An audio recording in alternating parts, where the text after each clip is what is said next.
Pessoal, é o seguinte, a discussão no momento é para saber se o Messi, se for campeão no domingo, vai se tornar o maior jogador de futebol de todos os tempos. Olha, mesmo que ele seja campeão, não vai se tornar.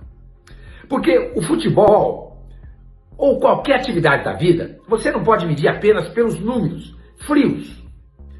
O futebol e qualquer atividade da vida, você tem que olhar pelos impactos que pessoas tiveram em relação a ele. Por exemplo, guitarra. A guitarra era um instrumento que até o advento do rock era um instrumento que ficava na cozinha. Na sala ficava o piano, os instrumentos de sopro.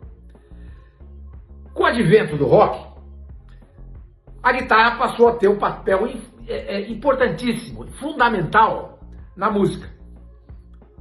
A guitarra passou a ser o instrumento número 1 quando a música é o rock. Aí teve um cara, um preto, nascido em Seattle, que pegou a guitarra e transformou completamente a guitarra. Transformou completamente. Distorções, usando pedal, desafinando, tocando de ponta cabeça, guitarra, tudo que você pode imaginar que esse cara fez. James Marshall Hendrix, ou Jimi Hendrix. Até o Jimi Hendrix pegar uma guitarra e começar a tocar, era canhoto, a guitarra era de um jeito. Depois dele, passou a ser de outro, completamente diferente. Entendeu?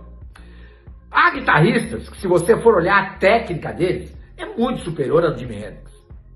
Stevie Ray Vaughan, Eddie Van Halen, Eric Clapton, Jimi Hendrix, David Gilmour. Mas só que esses caras simplesmente fazem o que o Jimi Hendrix um dia começou a fazer. Então ele causou um impacto, ele modificou a história de um instrumento que até então, como eu disse para vocês, ficava na cozinha, não ficava na sala. O Michael Jordan, ele pega o basquete e muda o basquete de patamar. Completamente. O basquete antes do Jordan era uma coisa, depois dele tornou-se outra.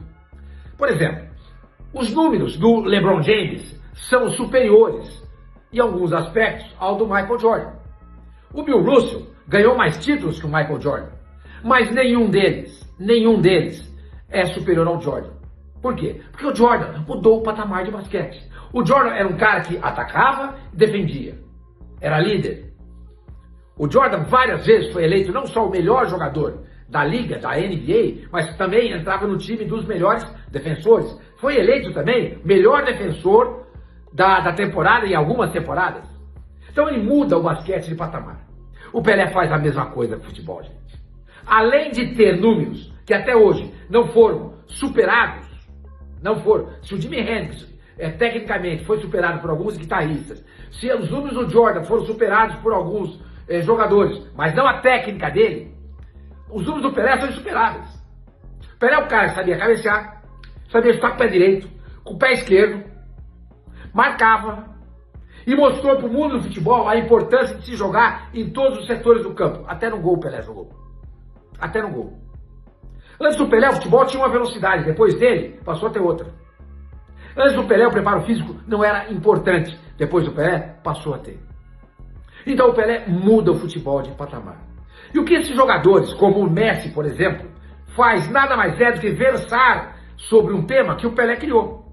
O que o David Gilmour, Jimi Hendrix, Jim Page, Stevie Ray Vaughan, Eddie Van Halen, David Gilmour, o que esses caras fazem nada mais é do que tirar um som em cima das ideias do Jimi Hendrix. E esses caras fazem a mesma coisa com o jogo de futebol, baseado no que o Pelé fazia.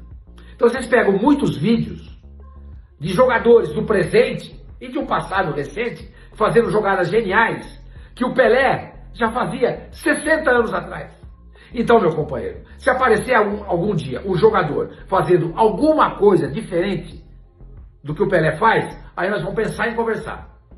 Se algum dia um jogador tiver números tão expressivos como o do Pelé, aí a gente vai conversar. Enquanto isso, meu companheiro, é papo furado e pouca inteligência.